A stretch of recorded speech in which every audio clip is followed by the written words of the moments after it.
Ya, Waalaikumsalam. oke. Waalaikumsalam. Waalaikumsalam. Ya, ini teman-temanmu sudah tahu semua ya tentang jadwal yang siang ini. Ini sudah selesai ujian semua.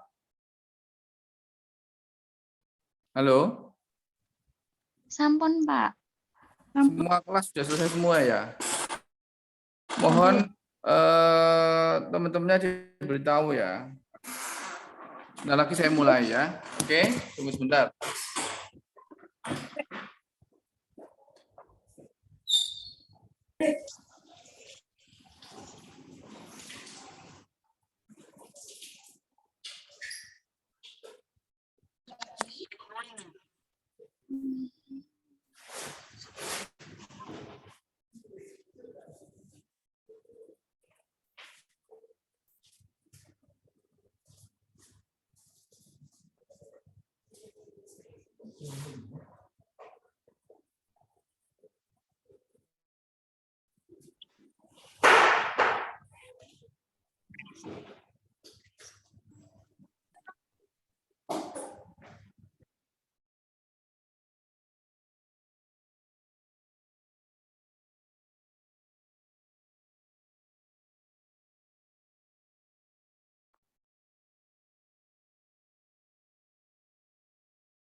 Oi.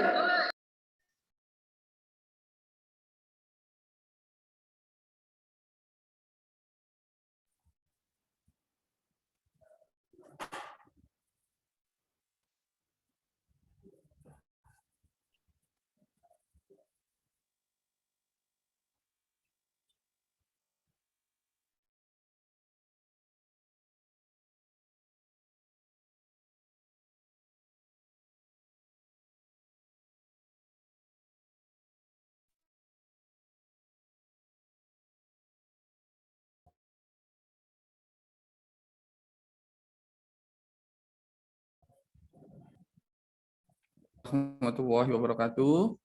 Waalaikumsalam warahmatullahi wabarakatuh. Apakah share screen saya sudah terlihat? Sudah. Sudah, Ya. Dok. Ya, saya jelaskan secara singkat tentang hidrosefalus karena nanti materi yang kedua itu lebih penting ya, yaitu tentang dengue fever atau infeksi virus dengue. Ya, hidrosefalus adalah penumpukan cairan. Bentar.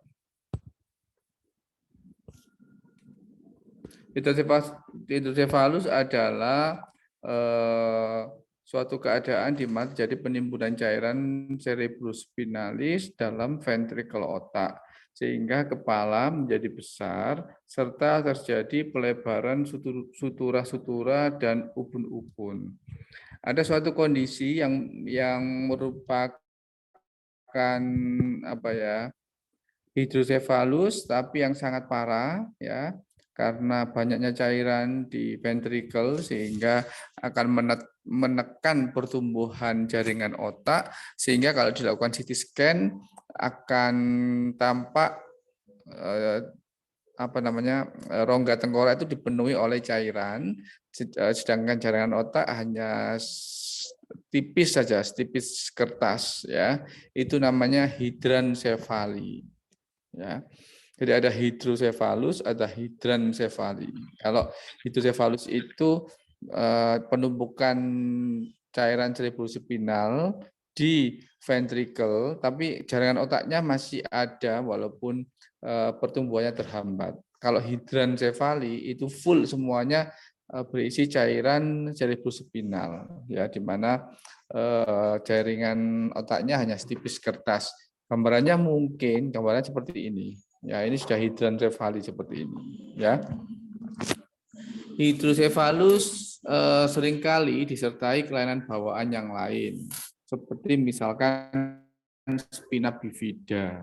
Ya, spina bifida itu adanya ini ya, ada medula spinalis yang keluar dari jalurnya ya. Biasanya nongol di di bagian apa namanya punggung ya. Nah, apabila pada bayi baru lahir ditemukan adanya spina bifida, maka harus dilakukan CT scan kepala, walaupun pada saat itu lingkar kepalanya normal.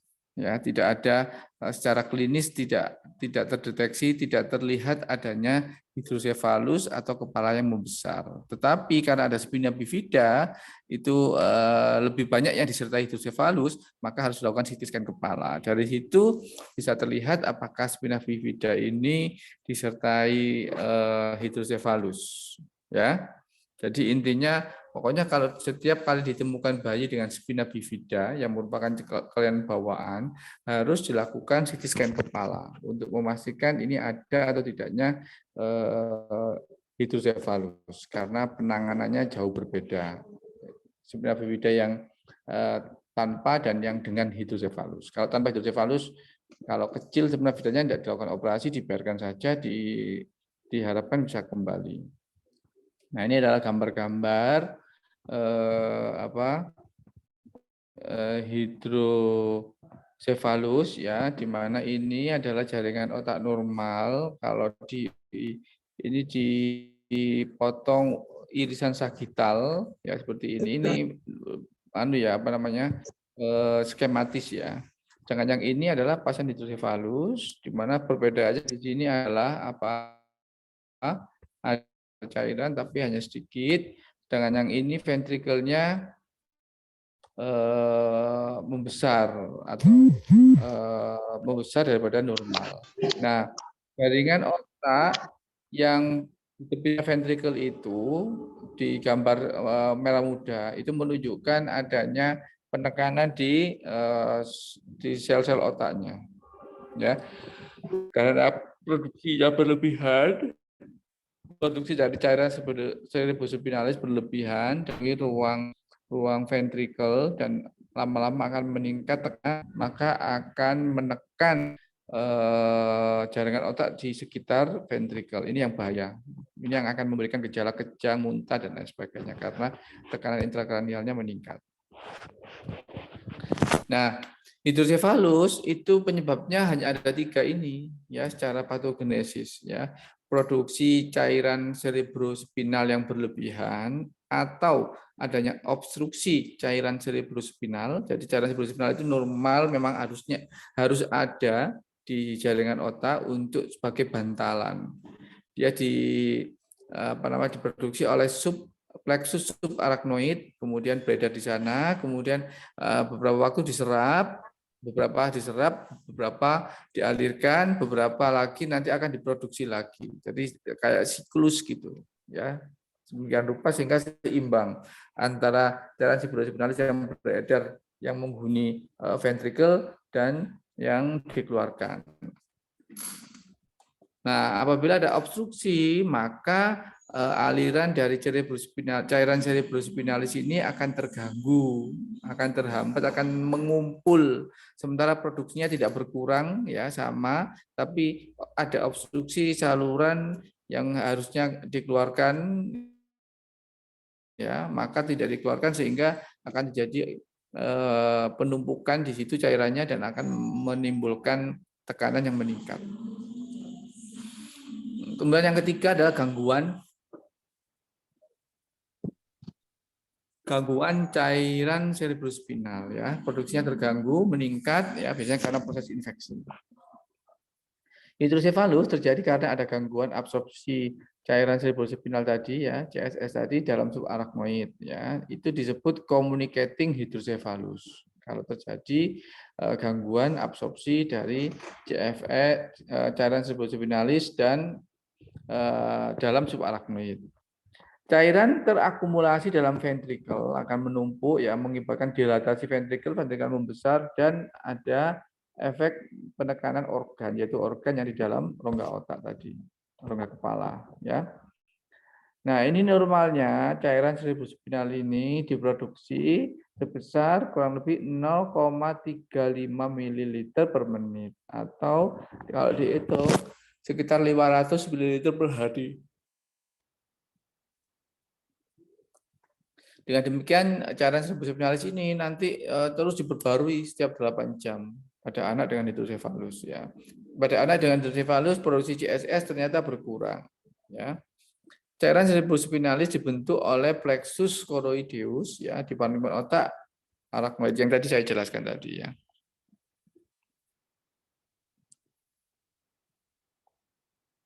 Hidrosefalus terjadi pada masa bayi dan anak-anak dengan gejala kepalanya membesar ya. Kalau diukur lingkar kepalanya kemarin sudah saya jelaskan pentingnya mengukur lingkar kepala ya. Kalau terjadi di atas normal lingkar kepalanya sesuai dengan umur, maka harus dilakukan namanya makrocepali, harus dilakukan CT scan kepala. Gangguan yang paling sering akibat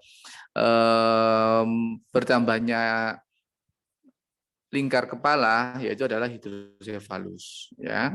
Selain kepala membesar, gejalanya ya adalah fontanel anterior menonjol ya, vena pada kulit kepala dilatasi dan terlihat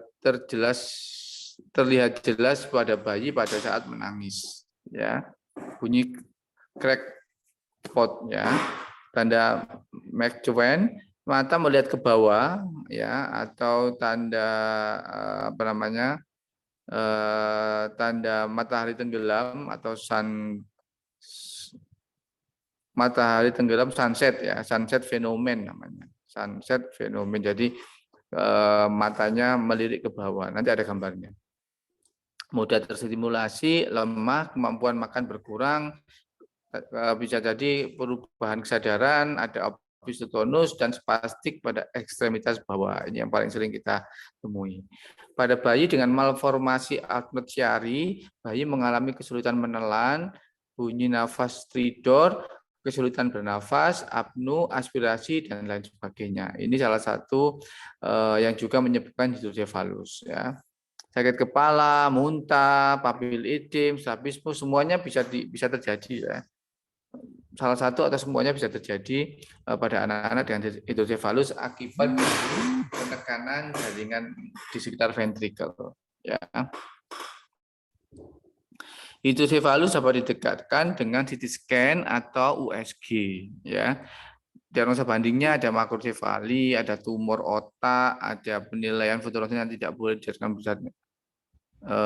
Mana tadi? Makrosefali dan tumor otak ya, bisa juga abses ya, anunya abses cerebri, apa namanya DD-nya ya. Perbandingan antara bagian tengkorak dan bagian muka pada hidrosefalus yang relatif lebih kecil, tebalnya tulang tengkorak yang hanya memberikan bayangan yang tipis pada hidrosefalus ya. Ada gambarnya ya. Ini penata laksanaannya, bagaimana caranya supaya cairan cerebrosipinalis itu berkurang ya, yaitu dengan menekan plexus choroideus sebagai pabrik dari cairan cerebrosipinalis supaya tidak memproduksi terlalu banyak. Memperbaiki hubungan antara tempat produksi cairan cerebrosipinal dengan tempat absorpsi. Pengeluaran cairan cerebrosipinal dengan teknik drainase ya, ini yang dilakukan operasi, namanya dipasang alat namanya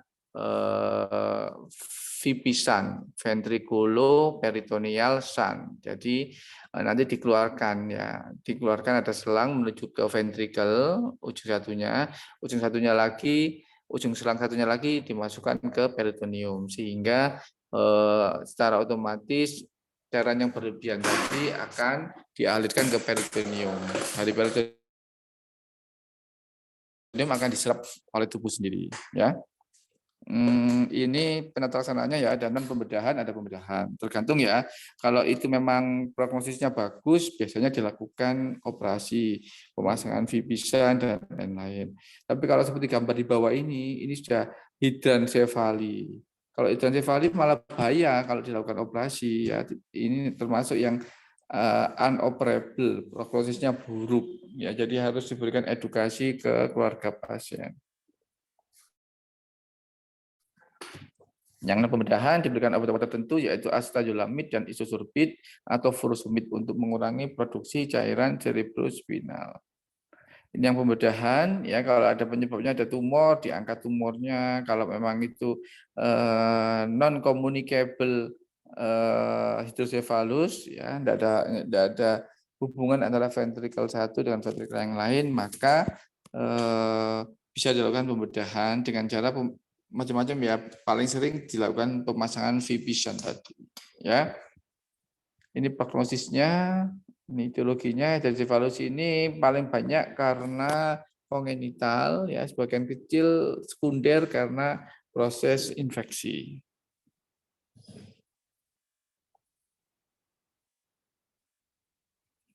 Ini saya kira ini sudah selesai. Terima kasih. Langsung saya lanjut ke demam berdarah ya. Bentar.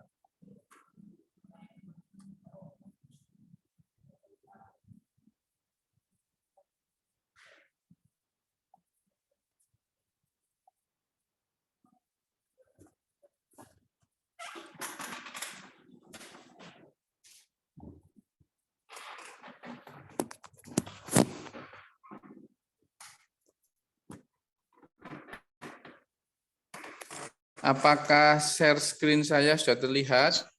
Sudah, Dok. Oke, saya lanjut kalau sudah. Ini menunjukkan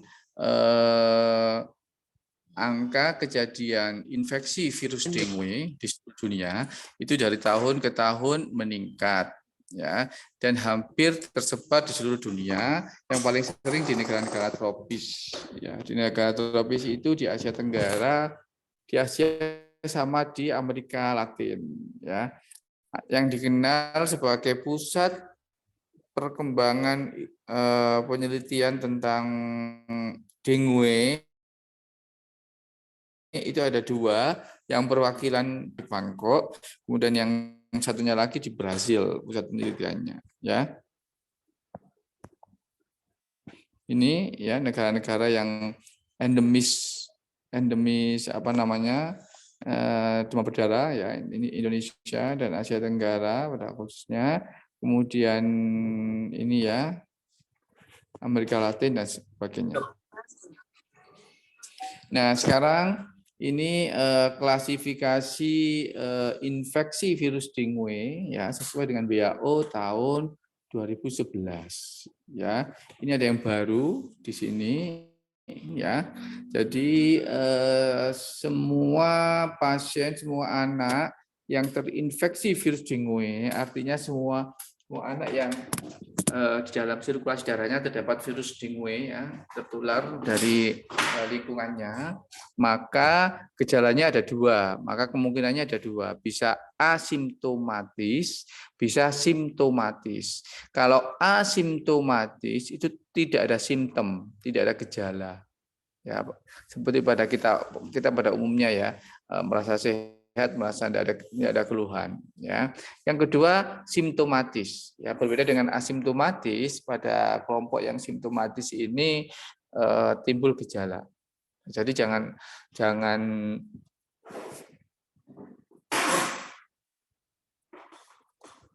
berpikiran bahwa semua anak yang terinfeksi virus dengue itu pasti mengalami demam, enggak, ya.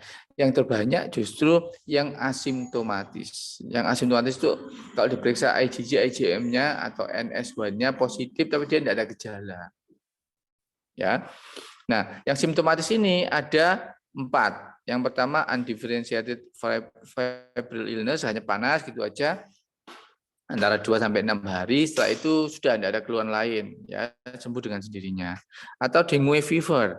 Dengue fever nanti ada kriterianya kapan dikatakan dengue fever. Kemudian yang ketiga dengue hemorrhagic fever atau DHF. Ya. Nah, pada yang DHF ini dibagi dua, ya. Yang ada yang DHF yang terjadi shock, ya, atau DHF yang tanpa shock. Terus yang terbaru adalah expanded dengue syndrome. Jadi expanded dengue syndrome ini dilatar belakangi oleh banyaknya kasus TBC yang tidak sesuai dengan buku, tidak sesuai dengan referensi tentang DHF ini. Tapi itu benar-benar DHF. Artinya ada beberapa keluhan yang tidak terdapat pada kriteria dengue fever maupun dengue hemorrhagic fever, tapi memang terjadi pada kasus ini, ya, sehingga muncullah expanded dengue syndrome. Nanti saya jelaskan kapan dilakukan, kapan dikatakan expanded dengue syndrome. So kalau waktunya mencukupi, ya. Nah, ini adalah beberapa gejala tentang sign and symptom dari infeksi virus dengue. Kita lihat ini ya. Ini yang DF dan DHF. Ya, kita lihat bahwa kalian harus tahu bahwa ada perbedaan yang mendasar kapan kita mengatakan dengue fever, kapan kita mengatakan dengue hemorrhagic fever. Ya, pada dengue hemorrhagic fever itu terdapat atau ada peristiwa yang disebut kebocoran plasma. Ya, kebocoran plasma ini penting kita ketahui karena morbiditas dan mortalitas yang tinggi dari infeksi virus dengue ini salah satunya adalah disebabkan karena fenomena kebocoran plasma ini. Ya, jadi harus tahu perbedaannya antara dengue fever atau DF atau dan dengue hemorrhagic fever atau DHF. Jadi pada DHF saya ulangi lagi terjadi kebocoran plasma. Ya, gimana sih dok patogenesis terjadinya kebocoran plasma itu? Jadi sampai hingga saat ini masih belum diketahui secara pasti, tapi yang jelas pada infeksi virus dengue beberapa kasus akan mengalami peningkatan dari permeabilitas pembuluh darah.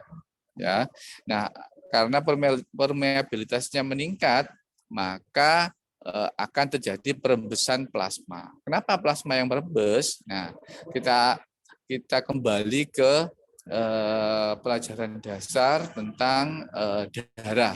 Ya, darah itu walaupun bentuknya cair, tapi sudah merupakan suatu organ, ya. Jadi jangan salah, ya. Nah, pada darah, pada cair atau yang disebut darah, ya, itu ada komponen padat dan komponen cair. Yang komponen padat itu terdiri dari sel darah merah, sel darah putih, trombosit, ya, imunoglobulin dan lain sebagainya. Sedangkan yang komponen yang cair itu disebut plasma. Nah, karena kebocoran dari pembuluh darah, ya karena infeksi virus dengue ini kecil sekali, maka yang bisa merembes adalah yang bagian yang cair. Sedangkan yang padat karena mempunyai diameter yang lebih besar daripada diameter kebocoran kapilernya tadi, ya kebocoran pembuluh darah tadi, maka dia tidak bisa keluar dari pembuluh darah. Ya, jadi hanya bagian cairnya saja. Makanya dinamakan kebocoran plasma. Nah, terus plasma yang bocor ini lari kemana? Lari ke jaringan interstisial. Lari ke jaringan interstisial terus akan terkumpul. Kan itu kan terjadinya bisa jadi masif, ya, terus-terusan. Maka cairan plasma yang bocor tadi akan berkumpul ke ruangan ketiga, pertama di ruang interpleura. Apa itu ruang interpleura? Paru-paru manusia itu dilapisi oleh selapis-lapisan namanya pleura. Pleura ini ada dua lapis, yaitu pleura parietalis dan pleura visceralis. Nah, antara dua lapisan pleura tadi, lapisan pleura parietalis dan visceralis, itu ada ruang kosong yang sangat tipis, ya, yang normalnya berisi cairan, tapi yang sedikit hanya sebagai untuk bantalan saja. Nah, pada peristiwa kebocoran plasma ini pada pasien DHF, dia plasmanya akan berkumpul di ruang interpleura. Nah, maka secara klinis akan terjadi efusi pleural. Ya. Jadi tanda-tanda kebocoran plasma kita sudah tahu salah satunya adalah efusi pleura. Yang kedua, efek yang kedua dari kebocoran plasma ini ya setelah bocor masuk ruang interstisial, kemudian akan menuju ke suatu tempat ya selain cairan ruang interpleura tadi juga akan mengisi peritoneum. Ya karena peritoneum itu merupakan tempat yang sangat longgar, berarti mudah ditempati oleh cairan lain. Nah, hasil dari bocoran plasma itu akan terkumpul di peritoneum menyebabkan kondisi yang namanya asites. Ya, jadi kalian sudah bisa tahu ya manifestasi dari kebocoran plasma itu akibatnya apa? Satu, tanda-tanda kebocoran plasma itu adalah satu adanya efusi pleura, dua terjadi asites. Nah, yang ketiga logikanya begini.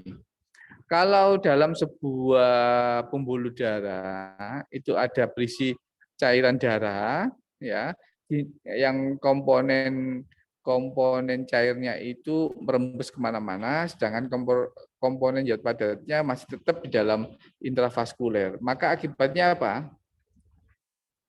Akibatnya akan terjadi pengentalan. Jadi kan kadar zat cairnya ya kan tadi darah terdiri dari pelarut atau zat cair dan zat padatnya tadi ya. Nah, kalau zat cairnya berkurang otomatis darah akan tampak kental, lebih kental, lebih apa ya, kandungan airnya berkurang. Oleh karena itu pada pemeriksaan darah lengkap yang salah satu yang membedakan adalah adanya fenomena namanya hemokonsentrasi, yaitu hematokritnya meningkat. Meningkat itu kapan? Kesepakatannya meningkat itu adalah di atas 40. Ya. Jadi kalau hematokrit 40, jadi kalau hematokrit di atas 40 artinya sudah terjadi kebocoran plasma, maka berarti itu adalah ya. Kemudian tanda kebocoran plasma yang lain adalah shock ya atau renjatan. Jadi ada 4 tanda dari kebocoran plasma, yaitu efusi pleura, asites, hemokonsentrasi atau hematokritnya meningkat, dan yang keempat terjadi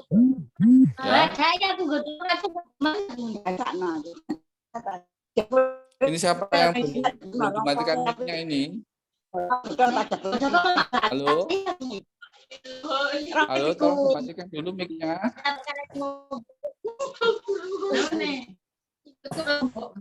Halo?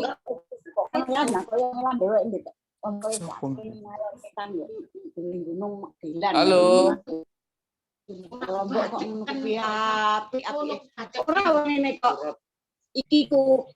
Ini yang namanya menghambat teman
Mohon maaf dokter, suaranya ke mute jenengan.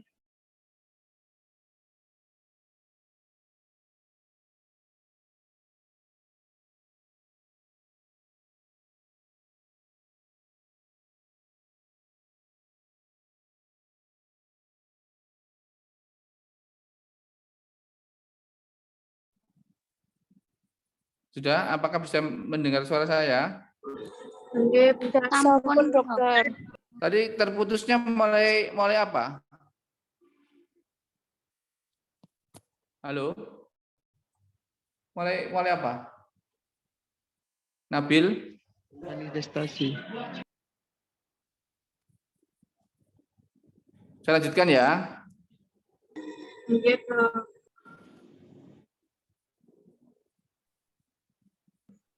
Ini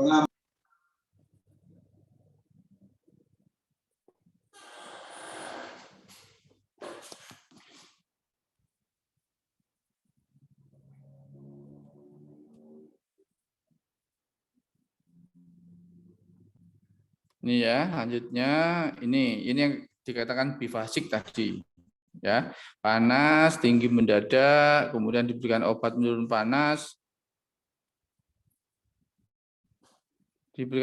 panas, ya turun, panas lagi, diberikan minum obat, turun, panas lagi gini ya. Polanya seperti ini. Nanti di hari keempat dia ada yang benar-benar turun, nanti di hari kelima nanti naik lagi. Nah, ini yang disebut bifasik ya. Nah, ini yang shock ya. Memenuhi kriteria demam berdarah dengue, kapan dikatakan demam berdarah dengan shock ya, yaitu yang memenuhi kriteria demam berdarah dengue, kecuali bila terjadi perdarahan masif baik yang terlihat atau yang tersembunyi yang ditandai dengan rendahnya nilai hematokrit ya. Ditemukan adanya tanda-tanda dan gejala yang shock hipovolemik ya. Nanti ada 3, yaitu terkompensasi, dekompensasi, dan profound shock. Yang terkompensasi itu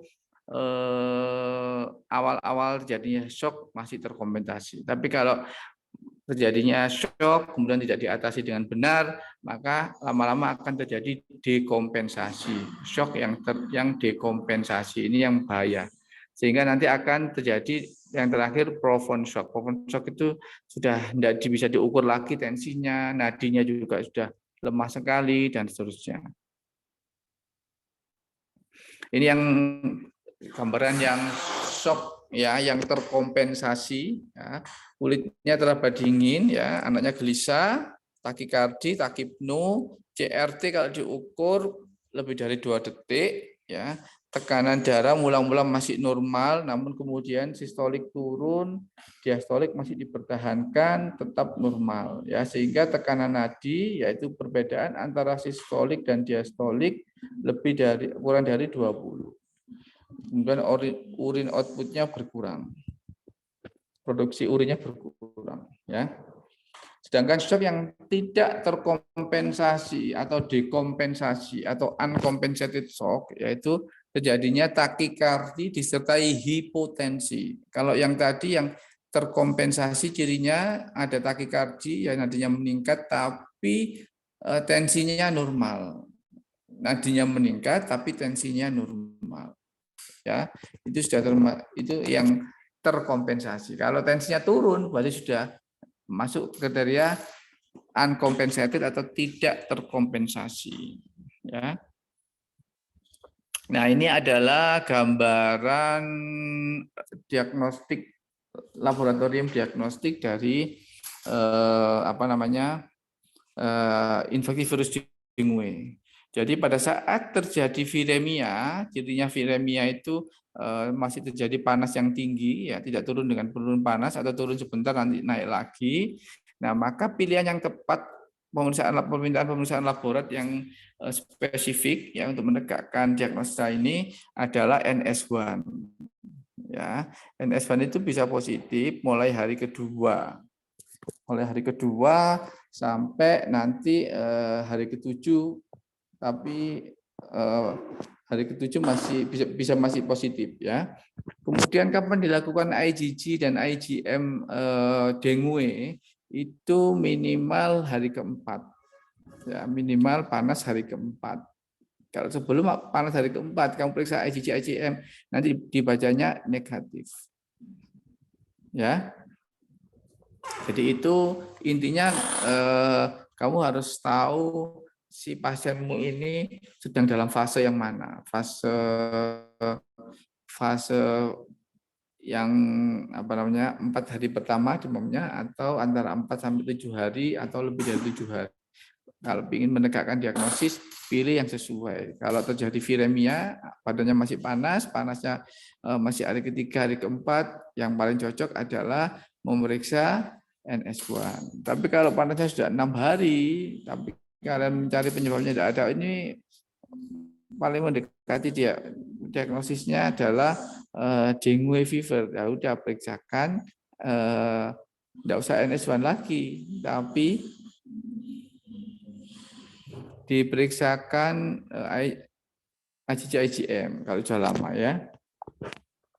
Nah, ini adalah uji tourniquet seperti ini, tapi ini sudah jarang sekali digunakan karena kalau menggunakan uji tourniquet ini harus menggunakan tensimeter yang air raksa. Sedangkan di Indonesia sekarang sudah boleh menggunakan obat-obat maupun alat-alat yang mengandung merkuri termasuk tensimeter.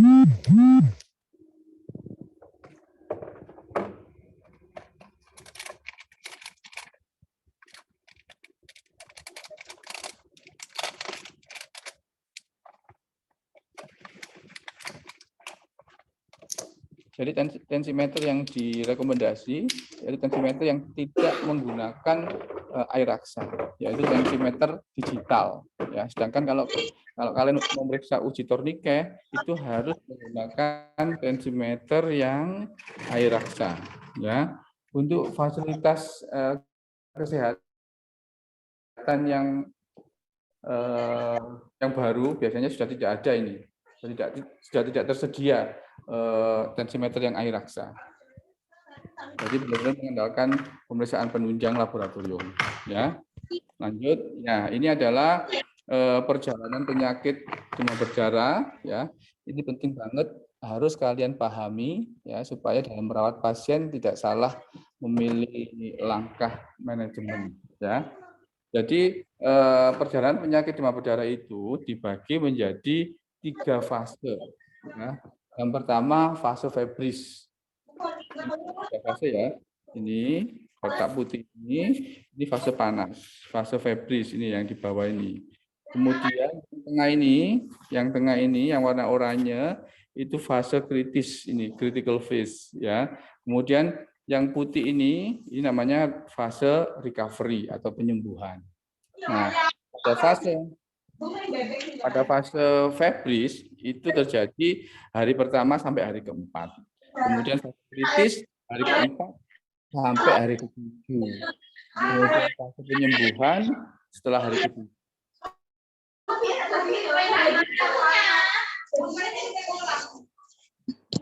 Ini kenapa ini kok ribut sendiri ini? Ini siapa ini? Tolong dimatikan mic-nya. Ya. Nah, pada fase febris terjadi viremia, ya, terjadi perkembangbiakan atau multiplikasi virus ya di dalam pembuluh darah, ya, sehingga jadi viremia. Itu yang dominan adalah terjadinya panas atau febris. Kemudian yang trombosit belum meningkat ya, trombosit belum menurun ya. Coba perhatikan, trombositnya belum menurun. Ya, hematokritnya masih normal. Ya, leukositnya yang sudah mulai menurun, mulai jadi leukopeni pada fase febris ini, ya, pada hari pertama. Kemudian pada fase kritis itu bisa terjadi shock, bisa terjadi bleeding, bisa terjadi organ impairment, artinya terjadi manifestasi di organ-organ tertentu, yaitu yang paling sering liver sama jaringan otak, ya. Kemudian pada fase kritis ini trombositnya menurun, hematokritnya meningkat. Ya, saya ulangi, pada fase kritis ini terjadi penurunan trombosit atau trombositopenia dan hematokrit meningkat atau terjadi hemokonsentrasi, ya. Sedangkan leukositnya juga mulai menurun juga. Sedangkan pada fase penyembuhan akan terjadi reabsorpsi, ya. Pada saat fase kritis tadi kan terjadi kebocoran plasma kalau pada DHF atau DBD. Nah, pada fase penyembuhan plasma yang tadi yang merembes balik lagi ke pembuluh darah, disebutnya reabsorpsi. Nah, pada saat reabsorpsi ini resiko terjadi fluid overload, ya.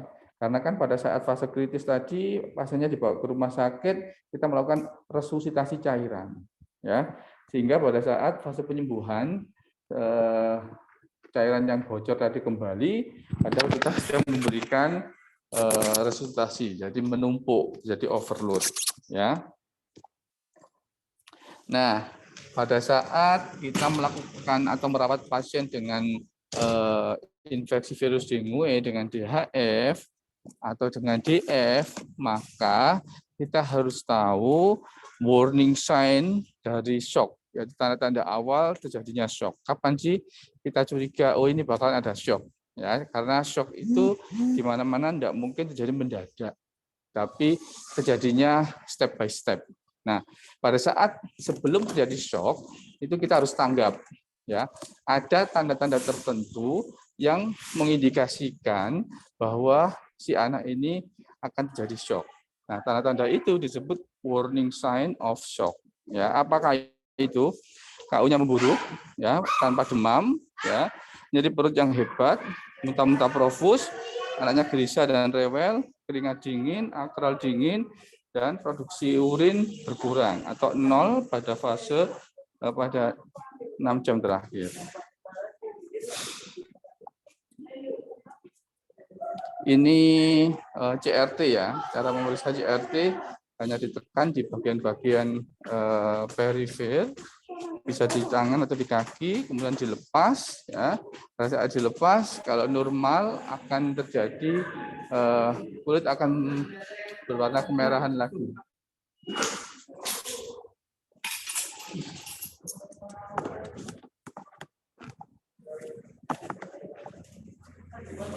Nah, sekarang kita beralih ke expanded dengue syndrome. Expanded dengue syndrome, yaitu manifestasi klinis akibat infeksi virus dengue yang melibatkan organ. Ya, jangan bingung, ya. Jadi infeksi virus dengue itu merupakan salah satu penyakit sistemik. Kalau sistemik itu seluruh tubuh, ya, seluruh pembuluh darah, seluruh sirkulasi, ya, tidak mengarah pada salah satu organ. Nah, tapi di beberapa kasus virus dengue itu ternyata menyerang salah satu organ tertentu, terutama organ liver. Nah, apabila terjadi terbukti bahwa si virus ini menyerang salah satu organ tertentu, maka kan ini bukan penyakit sistemik lagi, ya, tapi sudah salah satu organnya sudah terkena. Nah, ini yang dinamakan melibatkan organ-organ tertentu. Organ tertentu tadi yang saya sebutkan, yang saya maksudkan adalah organ liver, jantung, dan otak, dan ginjal. Jantung, otak. Nah, pada expanded dengue syndrome ini, ya, kita hanya mencari ada enggak keterlibatan organ dalam hal ini tanpa mempedulikan dengan atau tanpa adanya kebutuhan plasma. Jadi tidak peduli ada kebutuhan plasma atau tidak.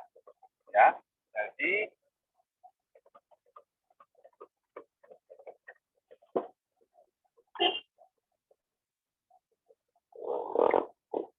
jadi saya ulangi lagi. Expanded English syndrome itu merujuk pada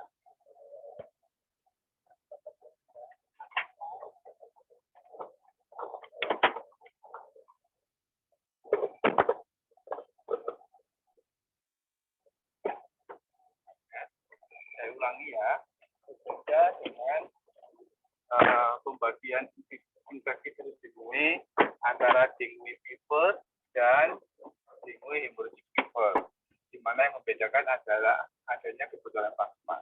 Jadi kalau kita ingin tahu ini DF apa DAF, maka kita fokus mencari adanya tanda-tanda kebutuhan plasma. Kalau ada, berarti nah, pada expanded dengue syndrome ini itu tidak mengenal, tidak memandang terjadi atau tidak kebutuhan plasma. Ya. Yang penting yang kita cari pertama kali ada enggak keterlibatan organ di dalam kaitannya infeksi dengue. Kalau misalkan kesadarannya menurun, kemudian SpO2 nya meningkat ratusan bahkan ribuan, nah itu berarti sudah mengindikasikan ada organ tertentu yang terkena dari virus dengue. Ya, maka itu termasuk expanded dengue syndrome. Jadi nanti di diagnosisnya kita bisa menulis dengue fever plus expanded dengue syndrome atau DHF plus expanded dengue syndrome. Ya, jadi harus dijelaskan lengkap ya, lengkap. Ya, selain itu ya disebut expanded dengue syndrome itu adalah apabila ditemukan adanya penyulit dari infeksi dengue, ya, atau adanya unusual manifestation. Ya. Kalau penyulit infeksi dengue itu ada beberapa, ya, yang pertama adanya fluid overload, ya, pada fase penyembuhan, ya, di mana tadi saya jelaskan bahwa pada fase kritis terjadi kebocoran plasma, plasmanya lari kemana-mana, ya, ke interstisial, ke cairan, ke ruang interpleura, ke peritoneum, ke mana lagi. Nah, itu pada fase penyembuhan ya terjadi reabsorpsi, cairannya bocor kembali lagi. Ya, jadi akan menambah volume dari volume dari intravaskuler. Nah, pada saat fase kritis, di mana kita selaku petugas kesehatan harus memberikan fasilitas cairan pada penyakit demam berdarah, ya, demam berdarah dengue, DBD ya, bukan GF ya, maka itu akan mengumpul cairannya antara cairan yang reabsorpsi dan cairan yang kita berikan selama resusitasi, sehingga sangat mungkin terjadi fluid overload. Ya. Kemudian adanya gangguan cairan, gangguan elektrolit, ya, misalnya hiponatremi atau hipernatremi. Nah, dua-duanya ini kondisi baik hipo maupun hipernatremi ini biasanya mempengaruhi kesadaran. Jadi kalau ada pasien infeksi virus dengue dengan kesadaran yang menurun, maka curiga adanya kelainan elektrolit imbalan. Ya.